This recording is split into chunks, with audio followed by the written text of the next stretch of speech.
Виталий, ну я очень-очень рада тебя сегодня видеть. Немножко представлю тем, кто не из Калмыкии. У нас в гостях Виталий Боков. Ну, тем, кто из Калмыкии, представлять не нужно, потому что Виталий огромное количество лет посвятил развитию калмыцкой культуры. Ты певец, ты артист, ты общественный деятель. И я тебя еще помню с тех времен, когда, мне кажется, ты стал одним из первых лидеров, кто сделал популярным и модным танцевать калмыцкие танцы на улицах, такие флешмобы коллективные. Да, это общими усилиями молодежное движение «Иткель» действительно было такое массовое явление во всей республике, и я считаю, очень удачно, да, за 6 лет справились с задачей и привлекли внимание всего народа калмыцкого именно к проблеме, к нашим правам на сохранение нашей идентичности, на сохранение нашей самобытности. Вот. Но всего бы этого явления массового, которое несло, я считаю, огромную пользу, не было бы без благословения нашего духовного наставника Тела Тулку Ринпоче. Потому что это движение молодежное было создано с его благословения в стенах Центрального Хурула. Виталий, ну ты сразу к теме нашей сегодняшней встречи перешел. Мы обязательно позже вернемся к калмыцкой культуре, к идентификации народа. Сейчас, да, тема нашей сегодняшней встречи основная. Это объявление Тела Тулку Ринпоче иностранным агентом, и ты высказался по этому поводу очень эмоционально, я бы сказала. Я даже зачитаю вот твое заявление. 27 января 2023 года русское правительство убило буддизм в Калмыкии, признав инагентом нашего духовного лидера Тела Тулку Ринпоче. Как бы русское правительство не старалось уничтожить калмыков ментально и физически, геноцид, оккупировав нас и русифицировав, до последнего стука сердца, до последнего вздоха мы будем хранить преданность нашему Шаджинламе Дилова Бакши, духовному лидеру всех калмык-монголов мира. Я здесь остановлюсь. Да, ну, это то, что мы сегодня обсуждаем. Я знаю, что ты со всей возможной поддержкой выступаешь по отношению к Шаджинламе Калмыкии. Прокомментируй, пожалуйста, ну, вот твое заявление. Правительство России, оно действительно самое драгоценное, самое святое, что есть у калмыков. То, что придает силу народу. Именно вот реализованный буддизм. Буддизм не на словах, да, не в книгах, а именно вот считая нашего духовного лидера воплощением Будды, живой Будда, да, собственно, Бурхан Кахалингот говорят. И традиционно мы его считаем воплощением ламы Цонкапы, да, потому что нас, калмыков, идентифицирует именно тренировку ума согласно традиции ламы Цонкапы. И именно эта тренировка ума от А до Я была реализована на практике нашем Бакше. Потому что мудрость, сострадание всех Будд было вот и есть, да, воплощением всего этого является Тела Тулку Ринпоче. Вот. И он нес самое главное свет учения его святейшества Далай-ламы, чистое учение Будды, то есть безошибочное, да. И мне, опять-таки, не хватит времени и слов, чтобы описать, через что прошел Тела Тулку Ринпоче, когда вместе с Далай-ламой он приехал в делегацию, визит Далай-ламы, да, первый, и возглавив, да, ну, то есть став нашим духовным отцом, духовным лидером, да, благодаря его стойкости и терпению, вы представьте вот ментальность того времени. Советский Союз рухнул, полностью вот эта обрусевшая советская ментальность. То есть люди даже не знали, как складывать руки во время молитвы, даже такие мелочи не знали, да, или как пример приведу фрагмент из фильма про Геше Вангьяла, когда его ученик Дэвид Урубжоров приехал в Шинмер, и ему показывают место, где родился Геше Вангьял, который с предыдущим воплощением Тела Тулку Ринпоче вместе они основали буддизм на Западе, в Америке, да, и Дэвид Урубжору делает простирание, и люди, которые наблюдали за этим, они даже не понимали, что он делает. Вот представьте, насколько ценности, да, перевернуты были в сознании народа. Они думали, он целует землю и так далее. То есть они про простирание, про все традиции, которые нас идентифицируют, да, Это самая важная основа, самый важный фундамент нашей культуры. Именно все строится на учении Будды, именно реализованном учении Будды. Давай попробуем так постепенно. Шаджен Лама объявил о том, что он снимает с себя полномочия Верховного Ламы Калмыкии и передает эти полномочия. Сначала о том, какая последовала реакция. Естественно, огромное количество людей поддерживает его, об этом мы немножко позже поговорим. Сейчас я хотела бы сосредоточиться на той части населения, которая говорит о том, что вот теперь калмыцкие ламы вздохнут с облегчением. Я тебе дам пару секунд на подумать, я пока расскажу то, что я об этом знаю, об этой ситуации. Что когда, насколько я слышала, у меня не было возможности во время моего интервью с Шаджен Ламой уточнить, насколько это правдивая информация, потому что мы все-таки говорили о войне, о мобилизации, так что я не уточняла, если это правдивая информация. Но, насколько я знаю, когда Шаджен Лама приехал в Калмыкию, он был абсолютно за то, чтобы взаимодействовать тесно с калмыцкими местными монахами. Единственное, что и какие-то совместные учения были, и проекты. И однажды Шаджен Лама пришел там в то место, где именно калмыцкие монахи в то время находились, и увидел, что у них вечеринка, алкоголь, карты, женщины, и что они не соблюдают все монашеские устои, которые должны нести. И что Шаджен Лама в тот момент объявил о том, что так дела не пойдут, что те монахи, которые хотят получать поддержку Хурула, должны ехать в Индию, проходить обучение в монастыре Индии, получать образование, вести монашеский образ жизни, и тогда они могут получать там поддержку Хурула.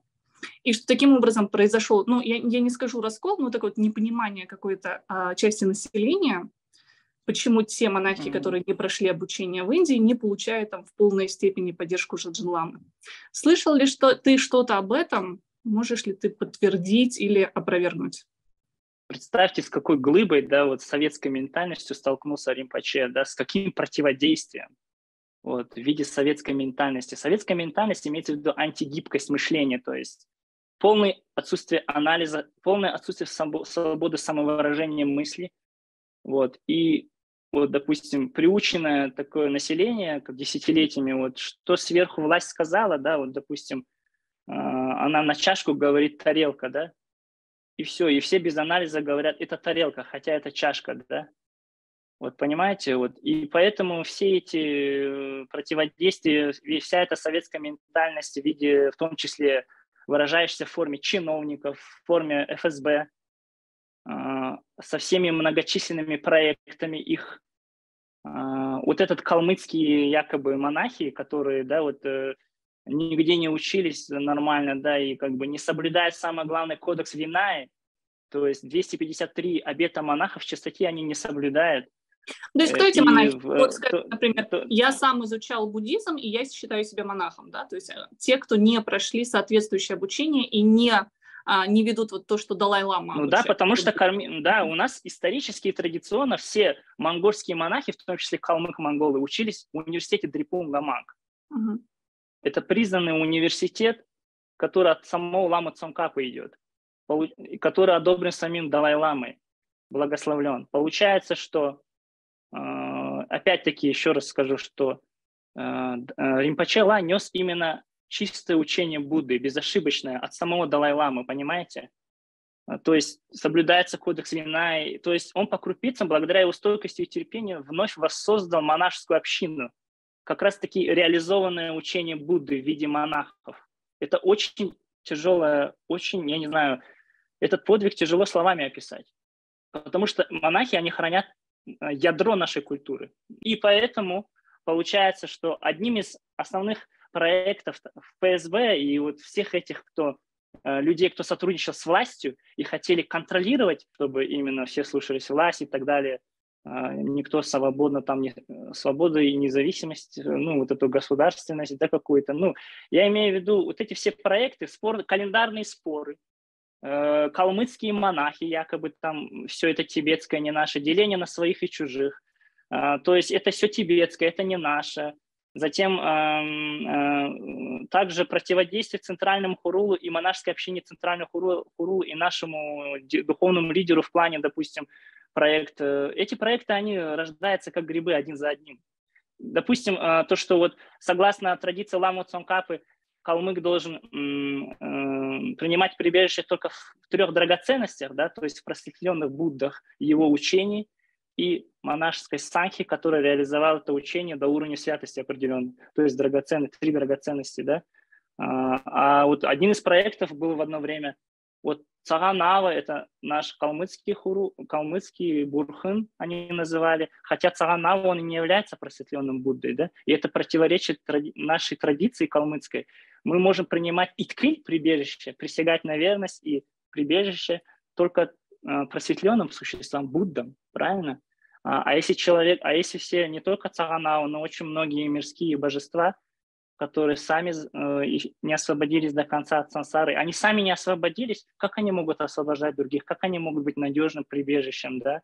И получается, это тоже один из проектов, то есть вот, и там все тибетское, они Цаганаву не признают, а календарь у них тибетский, это все не наше. На самом деле, сегодня они говорят, деля на своих и чужих, что якобы деля буддизм на тибетский, на калмыцкий, они на самом деле хотят отдалить, зато они скажут, что тогда Далай-лама нам никто, наша духовная родина Тибет, и язык, не понимаете ли, на тибетском все читает, хотя до революции, до прихода коммунизма все практики делались на тибетском. Это как арабский язык святой для мусульман. Это наш святой язык духовный.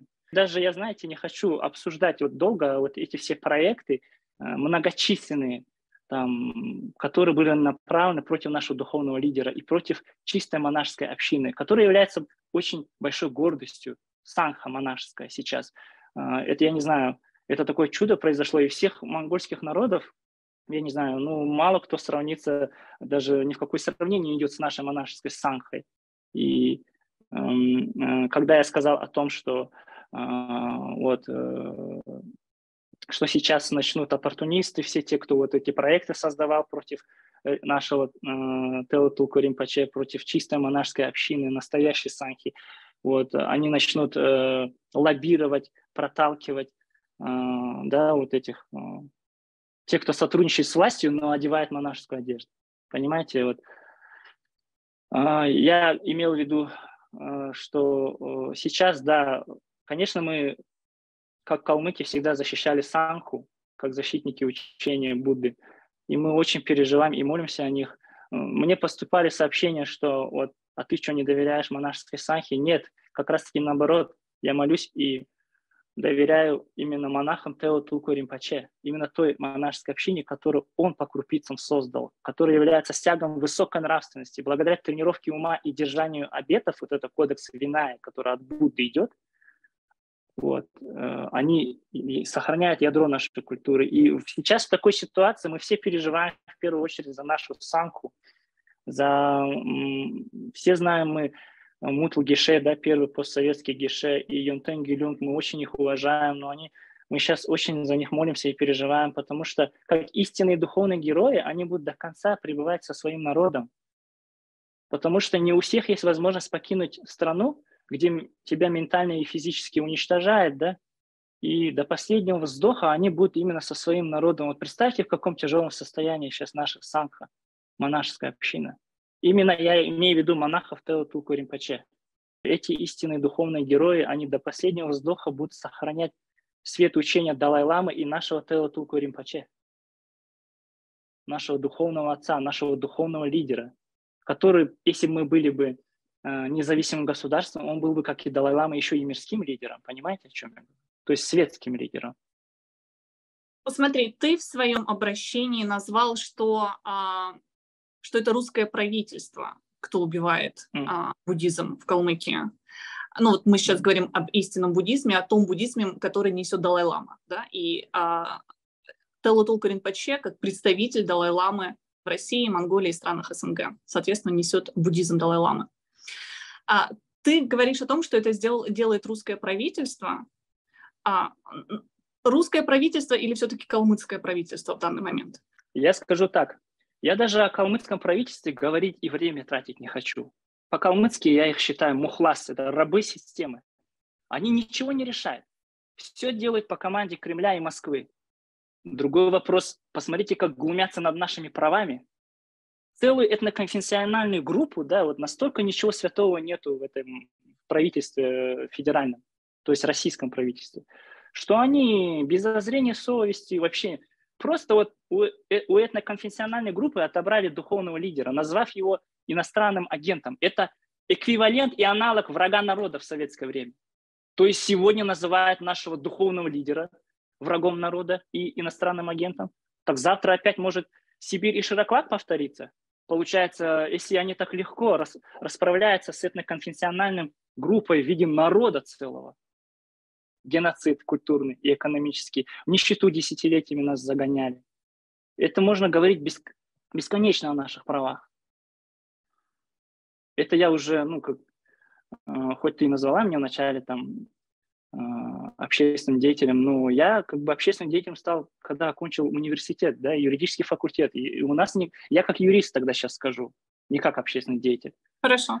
Право народа на самоопределение, которое закреплено в международном праве, в декларациях ООН, у нас вообще нет.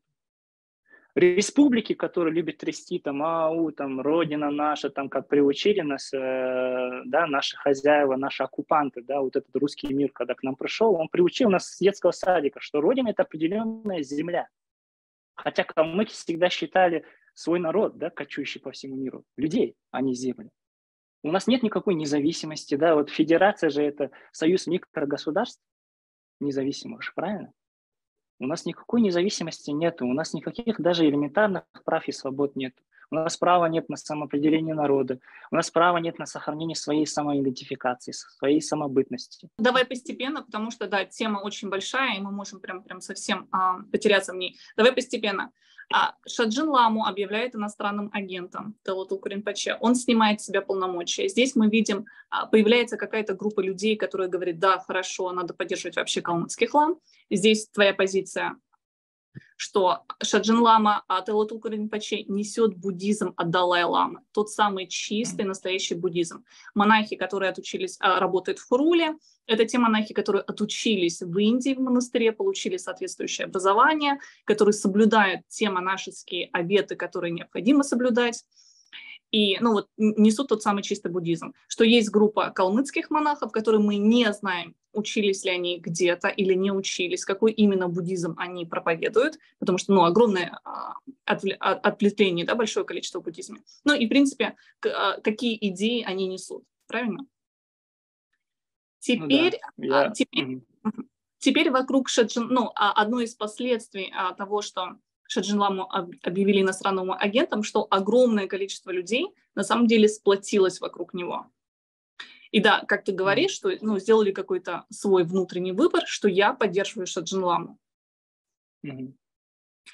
И этих людей, насколько я вижу по отзывам, очень много.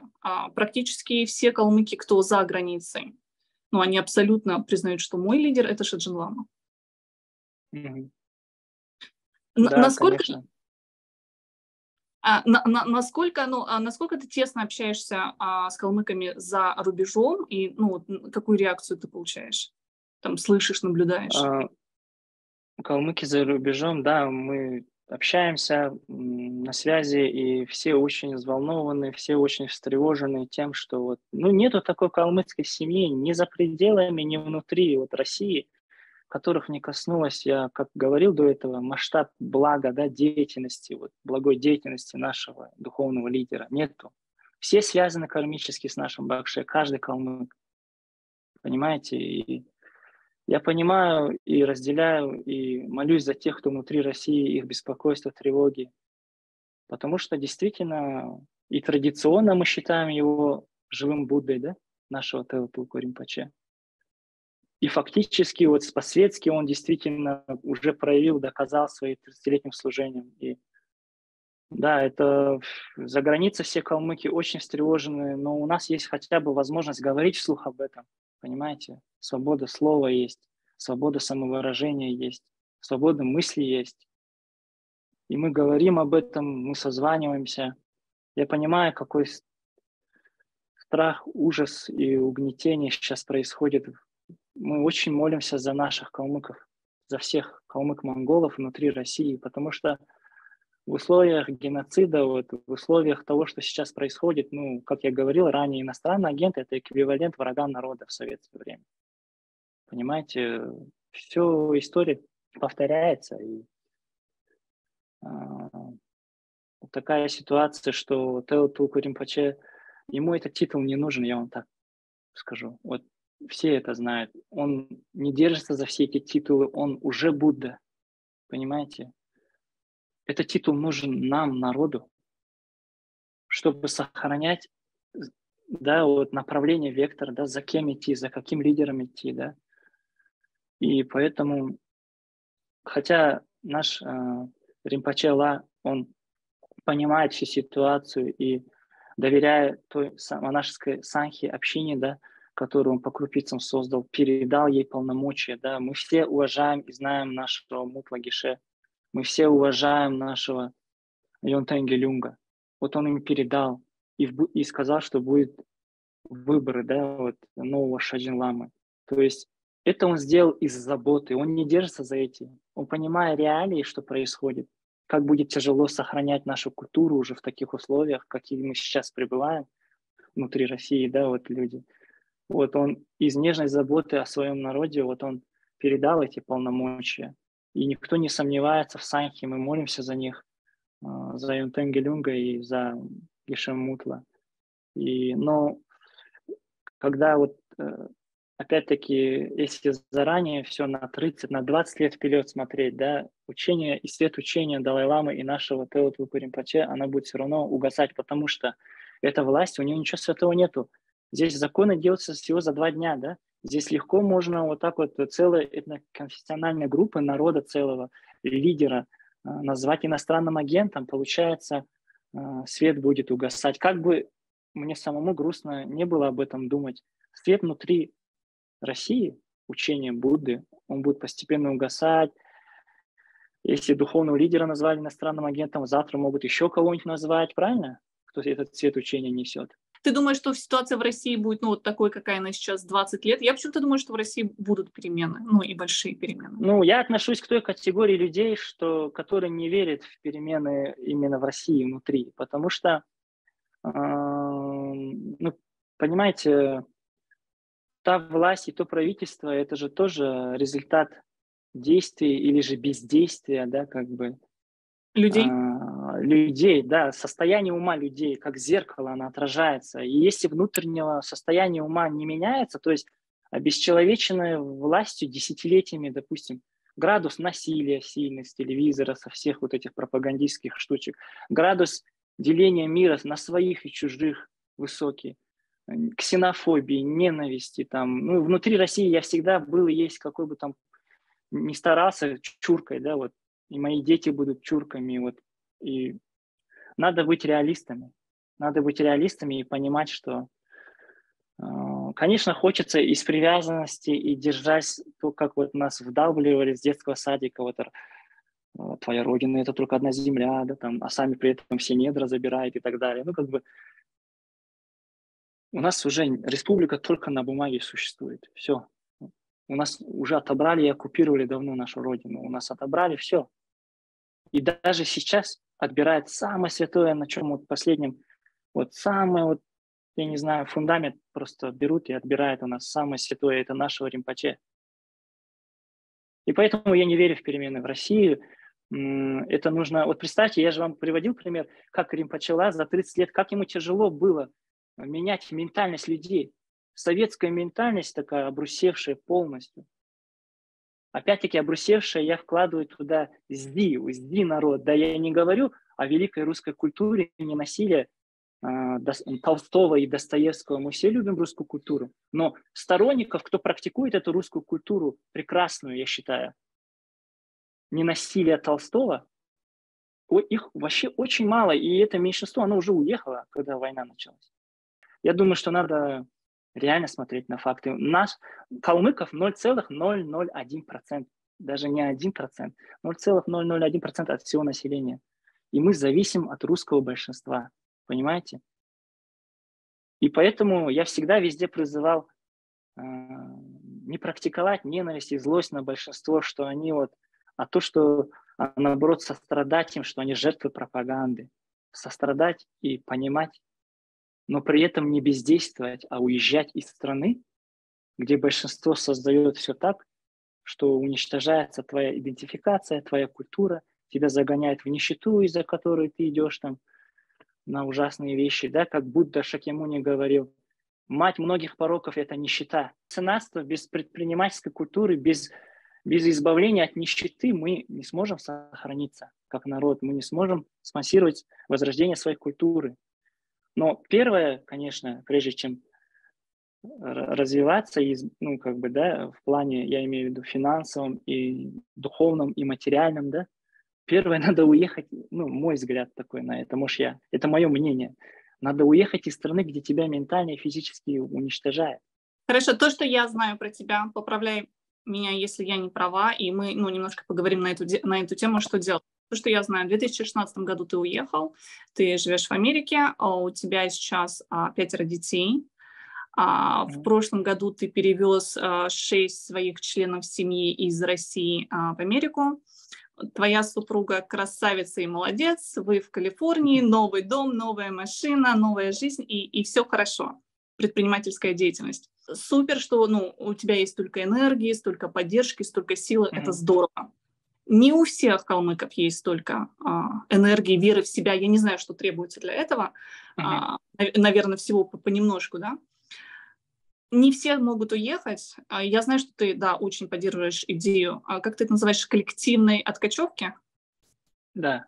Коллективной откачевки. Да, откачевки. Не все калмыки могут коллективно откачевать. Давай про тех, кто остается, что им делать, и те, кто все-таки хочет, что им делать. Вот те, кто остаются в России, на чем можно сосредоточиться, что им можно делать, те, кто не может все-таки уехать. Те, которые остаются, ну, те, кто выбор делает оставаться, да, конечно, я не претендую на выбор, ну, это свобода выбора каждого, потому что многие даже хотят уехать, но они не могут по тем определенным каким-то причинам, да. По самым разным, и, да, там. Да, и нам остается только молиться за них, и я уверен, что многие, те, кто по каким-то причинам остаются в России, они сохранят преданность к учению Будды и сохранят мужество, терпение, как призывал наш Дилоу Бакше. В своем сердце они сохранят свет учения нашего Дилоу Бакше. Дилоу Бакше Халимгар Теотулку Римпаче по-калмыцки. Дилоу Бакше. Наш народ всегда именно и во времена, и в сибирское вот это геноцид, да, и в Сибири, и Широклак, концлагерь, да, для калмыков. Все равно, как бы не подвергала геноциду нас русская власть, она не может вырвать из сердца иткиль, да, по-калмыцки. Иткиль, вот именно преданность учению Будды, да, преданность Бакште. Она не может контролировать наше, что у нас в сердце. Иткиль, присяга, да, на верность. Она не может это туда свои щупальца пустить. Это идентифицирует нас как калмыков. Иткиль именно, вот присяга на верность учению Будды, воплощением которого является Теотулку Римпаче. Здесь я с тобой согласна. Я тоже считаю, что те, кто остаются, и тем, которым, естественно, очень тяжело переживать то, что происходит в данный момент, уходить в корни, в культуру, в религию, у кого какая, ну вот в себя погружаться, разбираться и вот как-то немножко консервироваться от того, что происходит, то, что государство совершает по отношению к народу. Теперь те, кто хочет уехать. Каким образом эту энергию, этот задор, запал, не знаю, смелость, что ты советуешь? Да. Одна из основных проблем молодежи, да, нашей, это низкая самооценка, да. Это самое главное препятствие в развитии народа, общества и человечества в целом. Низкая самооценка не дает нам добиться, в первую очередь, духовного успеха и роста. И уже как побочка материальный успех, рост, да, о чем я говорил ранее, предпринимательская культура.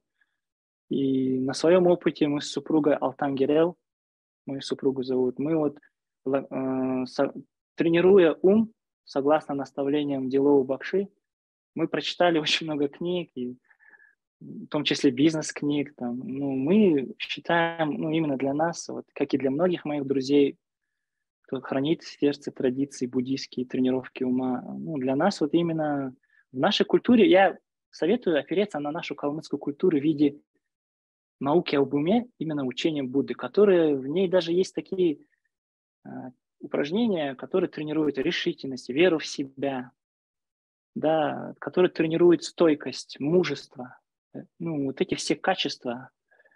Потому что многие люди, они теоретически хотят и понимают, но они не могут до глубины души осознать и найти в себе силы духовные. Но это опять-таки по волшебству не возникает и по щелчку пальца. Это нужно тренировать. И поэтому я помню учение Дилоу Бакше, которое просто для меня как гром был, да, как рассекающая молния мое вот это заблуждение. Когда я молодой был и делал движение Иткырь вместе с ребятами команды, сказал один раз, чтобы калмыков сохранить, что нужно сохранить? Поступали ответы разные, там, язык, там, культуру, танцы, там, да. И никто не ответил правильно. И наш Дилоу Бакше сказал, нужно сохранить именно благой ум, натренированный нашей культурой калмыцкой, то есть учением Будды. Вот этот ум натренированный нужно сохранить, понимаете? Вот. И я советую многим, кто хочет поехать, но каких-то моменты мешают внутри, да, прийти к этому окончательно. Если действительно искренне они хотят, им нужно не терять оптимизма, не терять веры в себя. Вот. И нужно пытаться тренировать ум. Те, кто в России, на что опереться им, потому что, я так понимаю, все, кто за пределами, мы оставим за собой возможность получать какие-то учения от Талу Тулку Ринпоче. Те, кто в пределах России, что могут делать они? Мой ответ — опереться на монахов Талу Тулку Ринпоче, гелюнгов. Это Геше Мутл, Йонтен Гелюнг, Санал Бакше. Вот многие именно на монахов Талу Тулку Ринпоче. Потому что они как раз-таки сохраняют в своем сердце ядро нашей культуры, именно вот эту тренировку ума, знания, да. Я даже видел архивные видео старые, где как что-то старики, прошедшие Сибирь и концлагерь Шираклака, они понимали намного больше молодежи. Через страдания они очистили свой ум и многое видели. Они прям говорят на калмыцком «Цокста бурхан» на Тулку Ринпоче, то есть живой Будда. А вторая, вот тоже видео видел, одна бабушка четки крутит, шеверликта говорит «Зункуаги ганахугурган», то есть воплощение Лама Цомкапы. Лама Цомкапы — это второй Будда. И связь именно с тренировкой ума, согласно традиции Лама Цомкапы, она идентифицирует нас как калмыков. И это большая гордость, что наша калмыцкая культура, фундамент является именно Зункуаги-гян учения. Потому что в мире не так много буддистов, среди буддистов не так много махаянистов, это большая колесница, а среди махаянистов не так много тех, кто следует тренировке уме Лама Цомкапу, потому что Лама Цомкапу учение, вот оно настолько впитало в себе от А до Я все учение.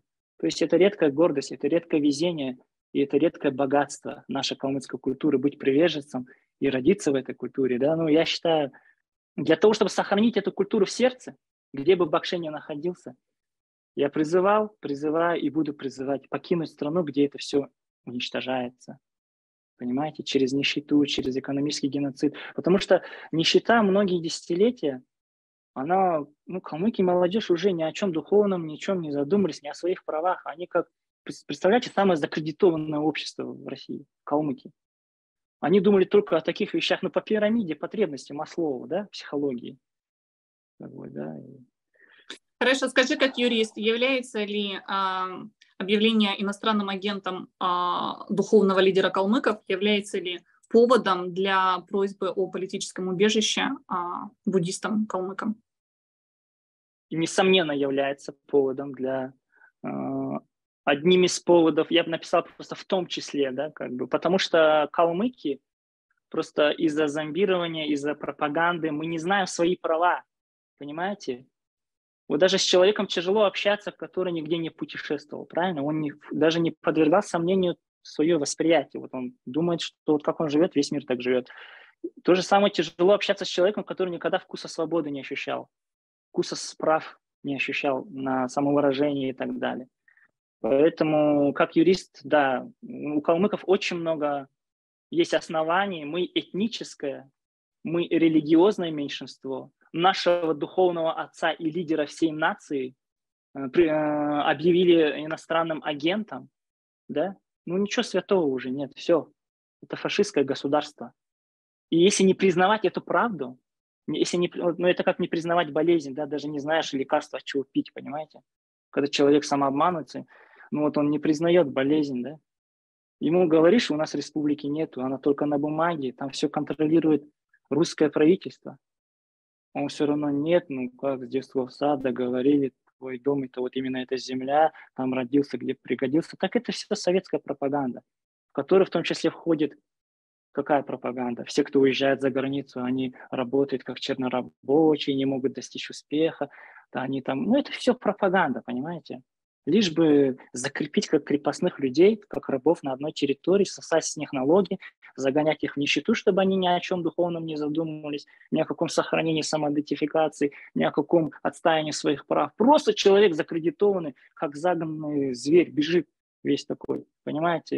Это даже вот Будда Шакьямуни есть такая притча, когда он хотел дать учение одному человеку, а тот 3 дня не мог найти своих коров, потерял, ходил, проголодался, устал, да. И когда он пришел к нему, он сказал, сперва отоспись, покушай, попей воды, потому что твой ум сейчас не способен впитывать, да. То есть он думает, он более, ну, как сказать, охвачен более сильными, да, страданиями. То же самое вот в этом человеке весь наш народ, как воплощение нашего народа этот человек олицетворяет. Вот этот расизм, да, вот это вот, я не знаю, нищета, вот, которая загоняла искусственно, да, государство, отобрав все возможности процветать, да. Это очень, очень, я считаю, это надо признавать правду, а не, ну, эту болезнь общества нашего, именно то, что мы не видим, в чем причина, да, вот надо признать, и тогда это 80% успеха, понимаете? Мы уже знаем, куда двигаться, какие-то у нас появляются. То есть мы, ну и, конечно, нужна вера в себя, оптимизм, да. Вот я про оптимизм хочу сказать. У калмыков есть такая вот, ну, у моих друзей, вот многих, вот, ну, вообще есть пословица «бясарым баимболха», да. Что есть, тому и радоваться, да. Но это же наши предки говорили о внутреннем состоянии ума. На внешнем уровне все равно же надо двигаться к успеху, к духовному, к материальному, правильно? Это же нам говорили предки не для того, чтобы мы использовали как отмазку своего бездействия, своей лени, своих страхов, что-то менять внешне. Внутри я был даже бясарым баимболха, то есть радовался тому, что я сохранял позитив, фокусировался даже в Калмыкии, когда мне не хватало на еду моим детям. Вроде не пью, не курю, на 5 учился в университете, а зарплаты хватает только 2 раза в КИТ сходить и магнит там, и все. А на осеннюю обувь даже нету, да, ну как бы человек уже не думает. Я вот когда 2 детей у меня было, я понял, для сохранения нашей нации нам надо рожать, как ученые говорят, больше 3, да, понимаете? Потому что мы, сосуды для нашей культуры, они вымирают физически уже. Мы несем в сердце традиции Ламы Цункап. И получается, что нам не дают даже физически размножаться. Получается, если человек рожает 2, максимум, что в листе самые распространенные, да, внутри России, то нация вымирает. Это же далеко идущий план, понимаете? Ну, я понимаю, о чем ты говоришь. Если бы мне было нечем сейчас кормить своего ребенка, я бы тоже не могла ни о чем другом думать, ни о каких там духовных ценностях, ни о каких политических взглядах, свободах, правах человека. Нет, ничего этого. Вот Да, только как мне накормить ребенка. Ну, да, и если... исторически так сложилось, что, допустим, нас загоняли в нищету даже, ну, всегда вот это русское правительство, допустим, в виде Екатерины II. Она не давала нам образование калмыкам. Почему? Чтобы мы все подписывали контракт и шли в армию. Калмыки выставляли по 50 тысяч конниц, и это на душу населения просто огромное. Это от чего? От голода, от нищеты. Мы были вынуждены идти в армию, потому что нам образование не давали. Сразу с уходом калмыков в Джунгарию началось то, что Шаджинлама институт начали контролировать русское правительство, да? Ну а до этого вмешательства, когда мы были независимым государством, да, при Аюке хане, то есть конфедерация, да, то есть союз был только экономический, да, как бы, то есть мы отдельное государство было. У нас было 3 независимых государства. Джунгарское ханство, Кугунорское. Вот в то время Зая Пандиту, да, нашего духовного лидера, Шакур Лама, да всех их направлял Далай-Лама. Без благословения и утверждения Далай-ламы даже мирской правитель светский не мог править калмыками. Понимаете? И поэтому я считаю, что будет много мнений, но я сказал свое мнение, что Шаджин-лама калмыцкого народа должен быть пожизненно. Я проводил параллель именно с Далай-ламой, потому что когда Далай-лама покинул Тибет не по своей воле, а по воле китайского правительства, никто не поднимал даже вопрос, чтобы этот титул у него забрать, проводить новые выборы, понимаете? Потому что просто китайское правительство это захотело. Здесь то же самое. Если мы традиционно уже давно считаем нашего Ринпоче Шаджин-ламу, да, одно и то же, что и Далай-лама. Так зачем поднимать... Ну, я понимаю, что Шаджин-лама из Шаджин-лама сам сострадания... сложил себя Да, но это полномочия. мое чисто мнение, да, и никто не сомневается в чистоте монахов его, именно Теотуку Ринпоче. Но просто я не понимаю, почему мы должны оглядываться все время на русское правительство. Но я в то же время, с другой стороны, когда успокаиваюсь и реалист, надо быть реалистами в тех условиях, в которых наши земляки пребывают внутри России. Это наш Шаджин-лама именно из доброты, из сострадания, из нежной любви к своему народу передает эти полномочия.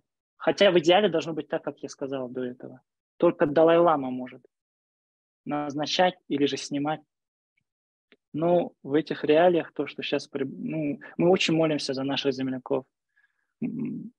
Мы очень переживаем за нашу монашескую санху, потому что калмыцкая традиция всегда была именно миссия нашего народа – это распространять и защищать учение Будды. Понимаете? Далай-лама V был воздвигнут на престол, его калмыки воздвигли, западные монголы, на престол. И как подношение дали ему всю духовную и светскую власть.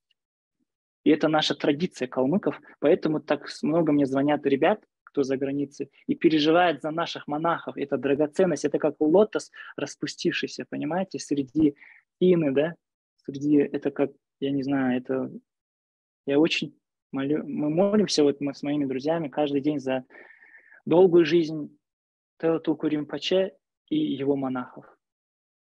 Каждый день мы переживаем, и поэтому, если нашим монахам где-то приходится, пребывая в тяжелых геноцидных условиях, под таким давлением, где-то приходится, не нарушая обеты, допустим, читать молитву. Человек, допустим, сделал выбор идти на войну. Да? Как он может нарушить обеты? Он за его выбор не в ответе. Поэтому здесь за границей, кто калмыки, должны поддерживать этого монаха, что он вынужден, чтобы дипломатически как-то, чтобы ему позволила власть дальше сохранять калмыцкую культуру внутри России, понимаете? Он вынужден, он не может нарушить обеты. Вот человек много же сейчас делает выбор идти на войну же, правильно? Калмыки. От безысходности, от страха неповиновения, разные причины. Кто-то при этом не надо Да, но не надо при этом осуждать монахов. Они и так со всех сторон очень нравственные, они даже в ответ никогда плохого слова не скажут.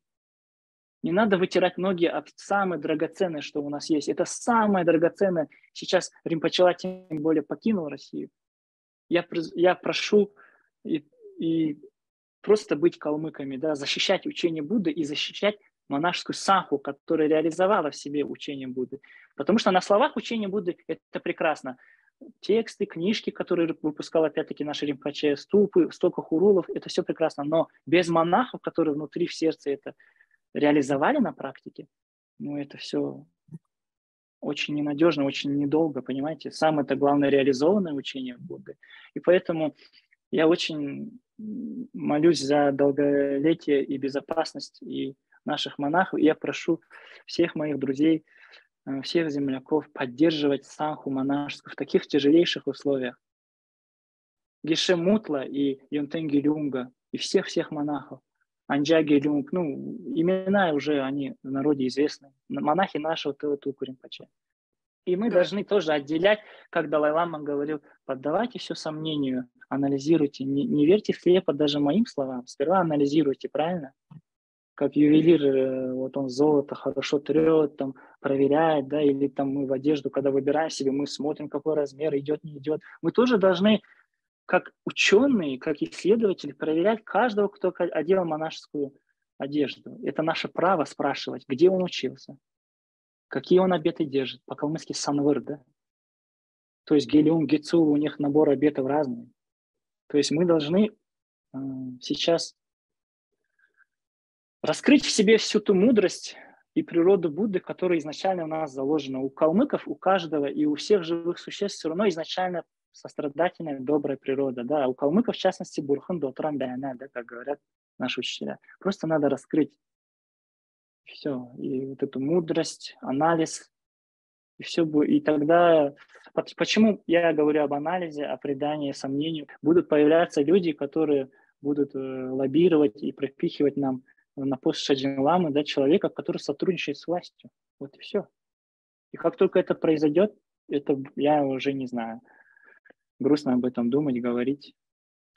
Ты видел видео? И я могу найти и прям сказать имя ламы, но это лама не из Хурула, который призывает, говорит, калмыки всегда стояли на страже интересов российского государства, калмыки, в общем, поддерживает и благословляет идти на войну.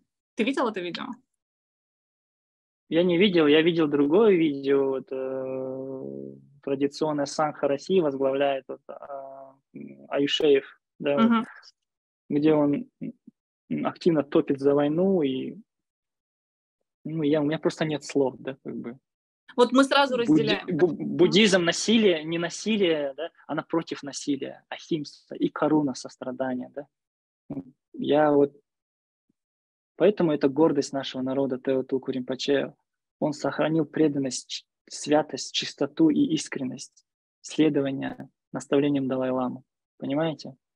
И вот этот человек, допустим, я не говорю прям лично к нему плохо отношусь, просто как явление, таких как Аюшеев, может быть, много по всей России, которые вот, в том числе вот видео вы говорите, там кто-то призывает идти на войну.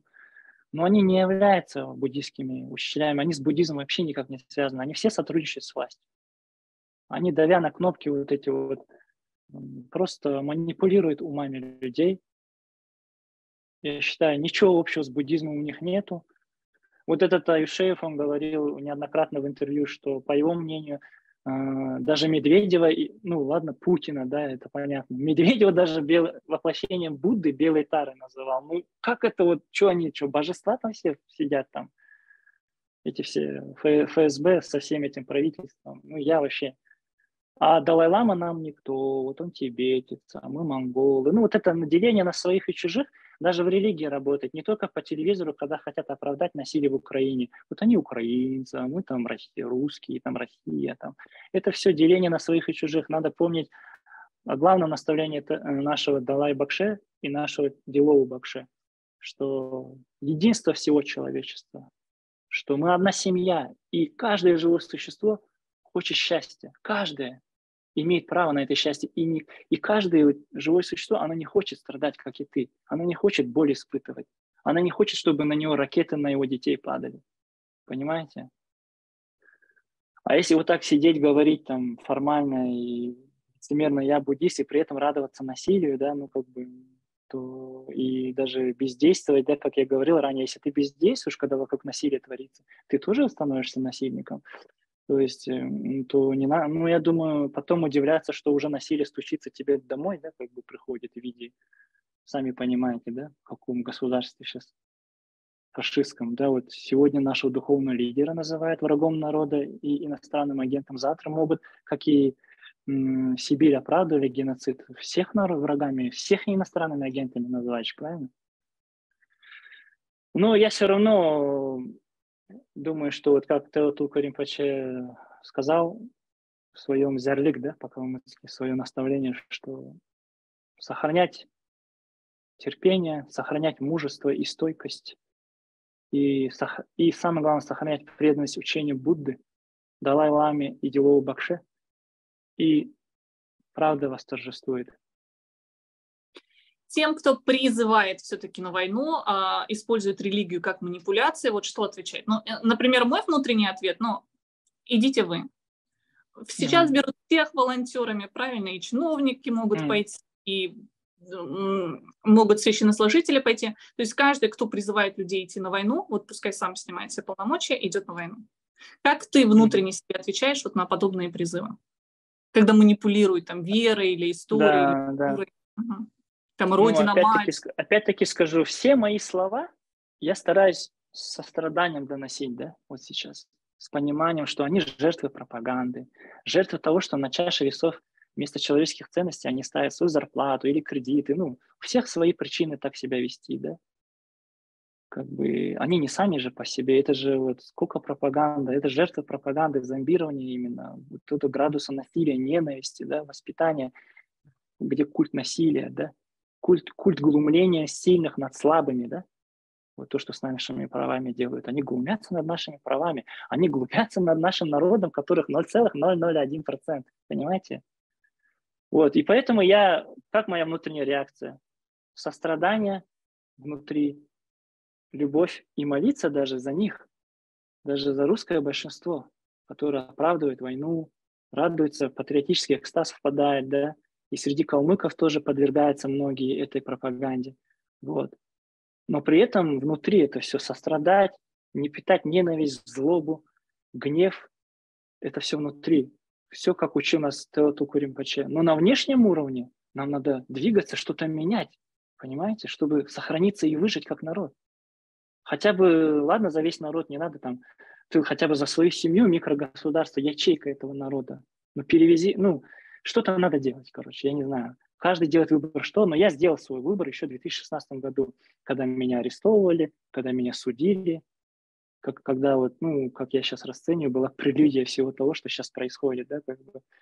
Потому что движение Иткиль, опять-таки повторюсь, этого всего не было бы. Вот этих чувств добрых не пробуждалось бы в сердцах людей, когда мы в каждый поселок приезжали. Вот этих слез радости стариков и юряли не было бы вот этих всего, вот этого буин, если бы не было бы благословения Тела Туку Ринпоче. Это все благословение Тела Туку Ринпоче. Ну, благословение ты имеешь в виду, насколько я знаю, Хурул активно поддерживал Иткл, ну, и ты прям очень часто встречался с Шаджин Ламой, и Хурул активно поддерживал развитие культуры. Благословение я имею в виду духовное руководство как духовного наставника. Для меня это была не какая-то общественная деятельность, это была для меня практика моей калмыцкой культуры в виде практика учения Будды. Вот Бакше, вот даже взять Джангар, если не русский Семена Липкина, да, КГБшника читать перевод с антибуддийской пропагандой и советской цензуры, а изучать Джангар именно как вот калмыцкий язык наш оригинальный, родной, то там же черным по белому написано, что Джангар – это воплощение всех Будд, это воплощение Лама Цонкапы, это воплощение 3 драгоценностей, это Будда, Ченрезик, да, по-монгольски, Джангар. А все его богатыри – это его преданные ученики. И калмыки, они воспитывали молодежь подрастающую, гуру-йога так называемый, преданность Бакште.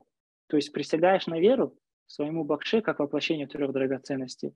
И они не с внешними врагами там бились, бегали, а с внутренними врагами, полчища гнева, полчища там зависти, соперничества, полчища страхов и так далее. Понимаете? Это все надо на калмыцком изучать. Это все надо на родном языке изучать. А в русский, если читать, просто советский боевик там с главной идеей «умри за государство, за державу». Это не надо читать. Это зомбирование уйдет через Джангар.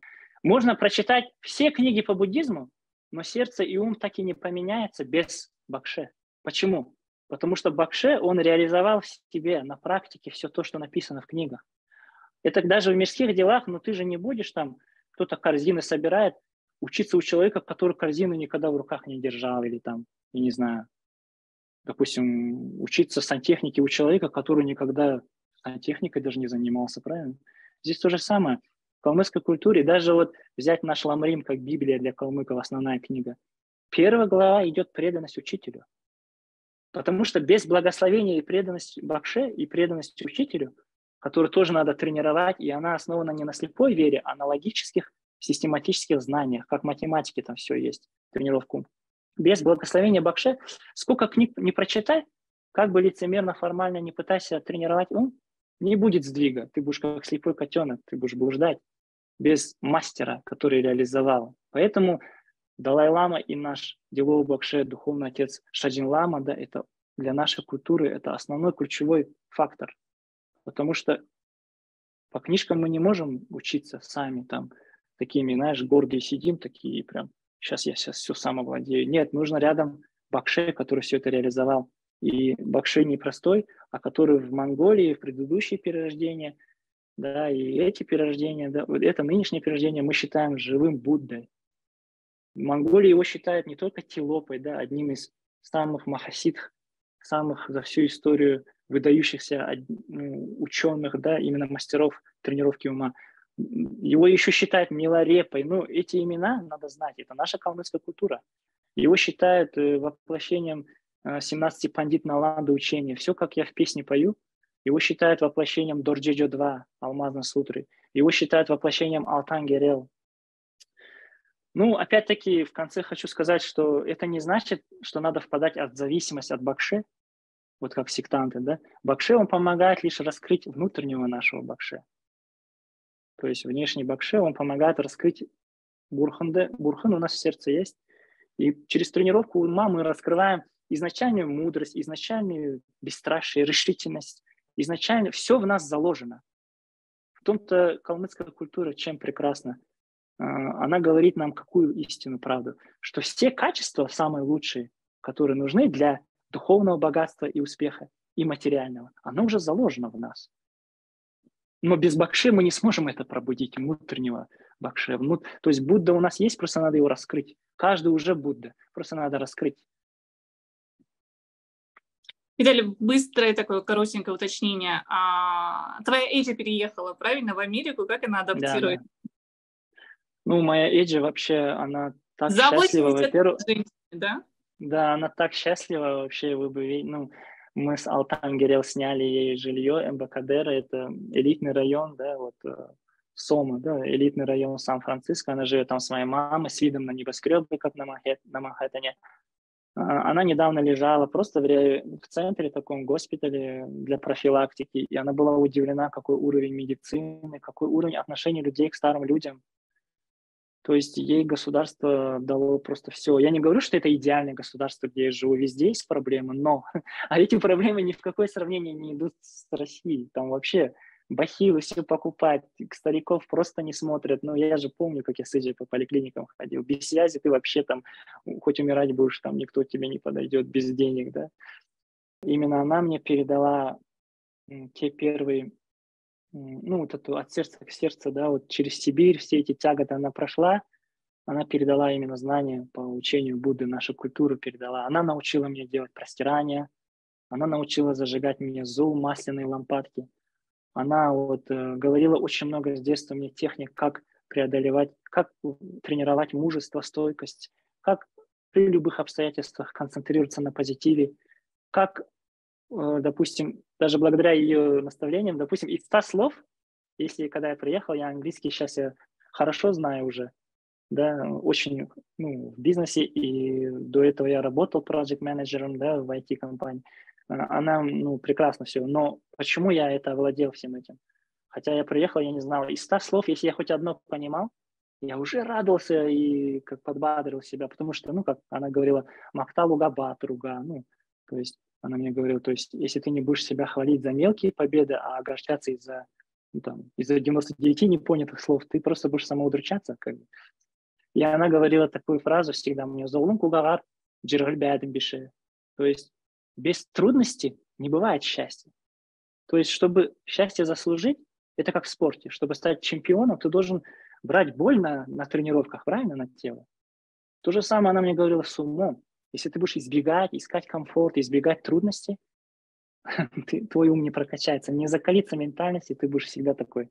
Мужество и стойкость надо тренировать, именно брать на себя много трудностей, намеренно.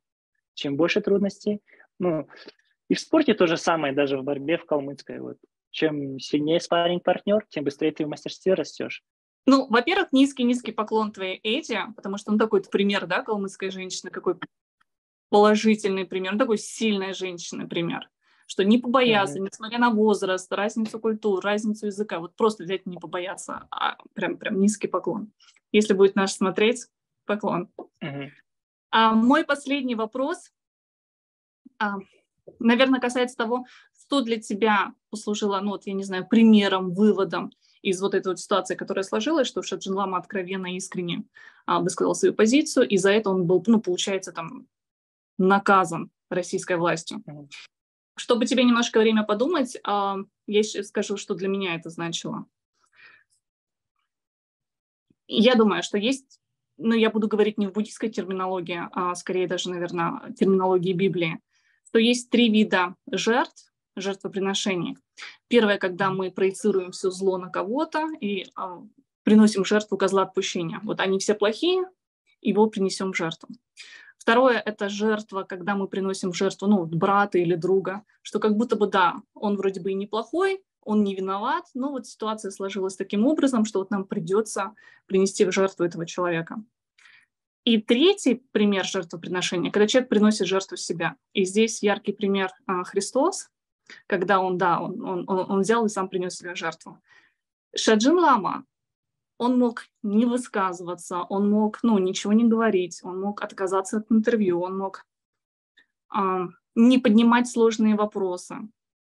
То есть то, что он искренне сказал, то, как он чувствует, зная, что после этого ему могут, забирать его какие-то полномочия, попытаться снять, каким-то образом другим преследовать, усложнить его визиты в Россию, что он не думая о себе, о своих каких-то выгодах, искренне высказался то, как он считает и чувствует. Для меня это был огромный пример такого жертвоприношения себя, когда вот я за свою правду, я не буду думать о своих благах для себя лично, а сделаю то, что я считаю правильным и верным. Это мой личный опыт от того интервью, от общения с Шаджин Ламой. Что для тебя? Для меня он истинный духовный герой, который объединяет всех калмыков всего мира своей личностью, своей святостью, своей преданностью учению Будды. Да, и он настоящий бодхисаттва, он настоящий Будда. И это он достиг путем тренировки ума еще в прошлых своих жизнях во многих. Поэтому, да, для меня это было примером, лично для меня примером того, что ни при каких обстоятельствах, не только для меня, но и для калмыков внутри России и за ее пределами, я тоже так думаю, что бы ни случилось, вот эта иткыль, преданность учению Будды, преданность Ламе Цонгкапе, Далай-ламы и Дилоу Бакше, это навсегда.